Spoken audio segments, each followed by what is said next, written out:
अस्सलाम वालेकुम viewers. Research publish करना एक बहुत बड़ा मसला बना हुआ है। लोगों के पास आर्टिकल हैं, जर्नल्स को भेजते हैं और आर्टिकल्स पब्लिश नहीं होते। मैं ख़ुद भी इन मसाइल का काफ़ी शिकार रहा और मेरे दोस्त भी बहुत ज़्यादा शिकार हैं।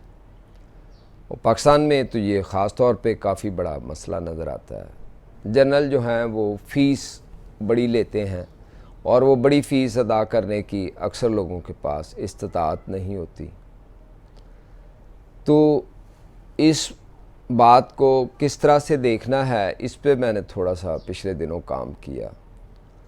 तो मुझे जो बात समझ में आई कि वो ये है कि हम अपना आर्टिकल तो तैयार कर लेते हैं और तैयार करने के बाद ट्रायल एंड एरर की बुनियाद पर अभी एक जर्नल को भेज दिया, कुछ दिनों बाद दूसरे जर्नल को भेज दिया, फिर तीसरे जर्नल को भेज दिया, फिर चौथे को, फिर पाँचवें को, और यूँ करते करते 1 साल गुजर गया और अभी हमारे आर्टिकल का कुछ पता ही नहीं। फिर हम बायसनेस का इल्ज़ाम लगाते रहते हैं कि फ़लाँ पाकिस्तानी लोगों का नहीं छापते, फ़लाँ पाकिस्तानी लोगों का नहीं छापते। उसके बाद कुछ दोस्त ऐसे हैं जो पाकिस्तानी जर्नल्स में ट्राई करते हैं, तो फिर उन्हें पता लगता है कि इवन पाकिस्तानी जर्नल में भी उनके पेपर नहीं छपते। इस तरह के बहुत सारे एक सीरीज़ ऑफ प्रॉब्लम हैं जो किसी भी रिसर्च पेपर की पब्लिकेशन के लिए आ रहे हैं। फिर लोग उन लोगों का रुख करते हैं जिनके कोई 2-4 पेपर पब्लिश हो गए हैं, 10-20 हो गए हैं, कि वो कोई उनकी हेल्प कर दें, उनके कैसे पब्लिश होते हैं।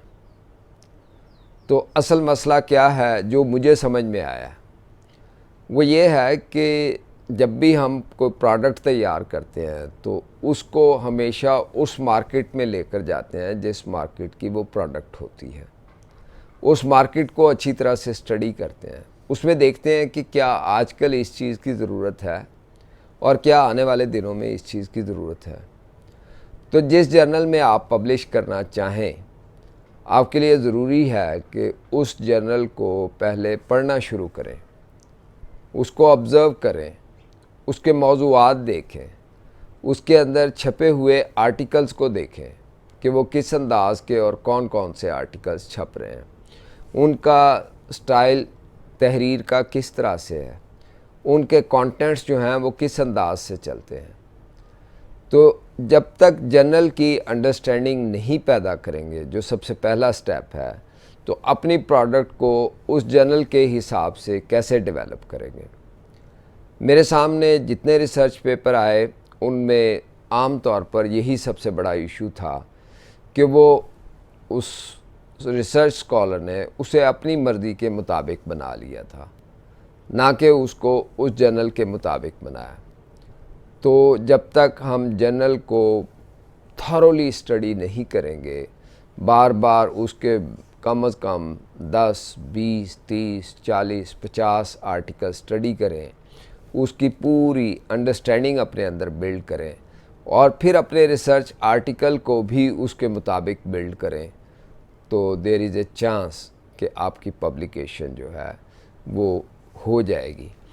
और इस हार्ड वर्क से जो आपकी लर्निंग होगी वो रिसर्च ओरिएंटेड होगी। इसको फॉलो करके देखें, आई एम श्योर आप पहला स्टेप चढ़ चुके होंगे, और पहला स्टेप जब आप चढ़ चुके होंगे तो आने वाले स्टेप्स आपके लिए खुद ही इजी होते चले जाएंगे। बहुत शुक्रिया।